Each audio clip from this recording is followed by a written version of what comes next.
do, everybody? It's your boy King Crowder, checking back in with another edition of History You May Not Know. In history that is not taught in all schools all the time. Today's lesson is going over the Black community in New York cities that were native to the Americas, known as Seneca Village. Seneca Village was once a huge 52-acre land site for Black Americans in the heart of Manhattan's New York City, land that was taken, removed for them through eminent domain around this time. Seneca Village is on the west side of Central Park. It was going from 80th Street all the way to 91st. So when you think about this was right below Harlem. They were a community created back in the early 1820s, right after that slavery movement migrated to the north part of the United States. When you began to see slavery split up between the Mason-Dixon down south and the blue Union town on the north, you begin to see Black communities start to thrive and flourish. And those in those communities that were Black Americans at this time began to have households and communities built in the Seneca Village areas. It was well over 300 families. All of these families that came up to the north started to create their own community in the heart of Manhattan, which is one of the most expensive places to live in this world. These people had their own churches, banks, community centers, epiphanies, railroads, and were one of the founding hubs for the Underground Railroad and transportation series when formerly enslaved slaves secured their freedom from antebellum slavery. You must understand, Seneca Village was a focal point during the Underground Railroad passage. Think about this.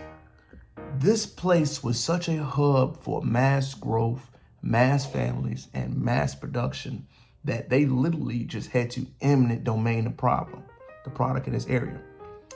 People at that time wrote that environmental racism took place.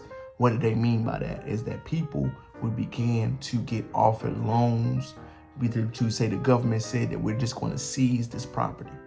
I always like to put stuff in this perspective. Just imagine someone coming to your home and saying, I wanted to buy where you're located, and saying you must sell all me this plot of land for this price without negotiation. That is what happened back in the day to these Black Americans at this time. They were not having the legal upstanding to stand appropriately. And this is before the active Bill of Rights was there to service them in particular.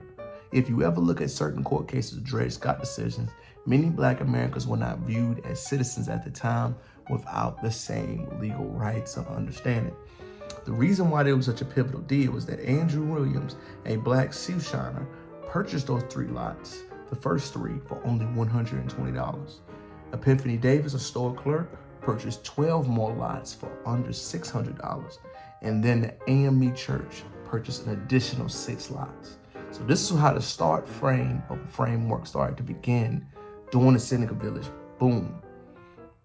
Blacks living in this place, man, it was heavily populated. It was a lot of segregation and discrimination around the area. So they stayed in their self-sufficiency communities, living, purchasing, and buying for themselves. Now, occasionally they would go out and work inside different parts of the boroughs, fighting with the Irish immigrants or some of the Englishmen at the time, but they mostly stayed within their communities because they were completely self-sufficient. Despite all of the love and circumventions, Blacks living in this side of town was still something that was viewed as prosperous. These were the upper echelon Black community at this time, living right up from New York City. Of course, you had Harlem, which is one part of it, that began to get immensely populated with Blacks. But before it was Harlem, it was Seneca Village in Manhattan. These residents at this time really placed a heavy burden on this and made this community flourish on their own. The true saddening part about this community is that most residents that are native New Yorkers have no idea about Seneca Village. If you want to look at something even more monumental and shocking, until 2017, 2018, there was not even a platform or landmark of this historical area. Bloomberg just recently put out something that you can audio walk through and break down the Black history at this time. The community, if you look at it a whole as that part of land, those people lost so much amount of wealth, resources, and legacy that was completely ripped apart from them. The legislators and the laws completely removed them without their due just due, and Seneca Village was nearly destabilized after 4 decades of prospering. So 40 to 50 years of families living in this land, captivating, enhancing. Central Park just literally gobbled it up and threw it away. The reason why I think information like this is so important is because we see cities like New York City and we wonder how they got prosperous and why most of the black people live in certain part of towns. You must remember that places like Seneca Village were strictly removed from places and they could not flourish. History is something that we must teach so we do not repeat, and we should educate so we watch where we're coming from. It's your boy King Crowder, checking back out again, y'all, all the way from Houston. I just want to tell you that Seneca Village was offered. It was very good to see the natural intake and how it viewed down there. I want to make sure I tell you to please comment, like, and subscribe to the channel so I can keep bringing back this heat to you and educating you as much as I can.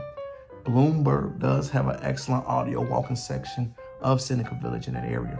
I do think it is very good how they have some plaques out there, but it's definitely a just undue of those families that once lived there, that their legacy was stripped from them. Peace.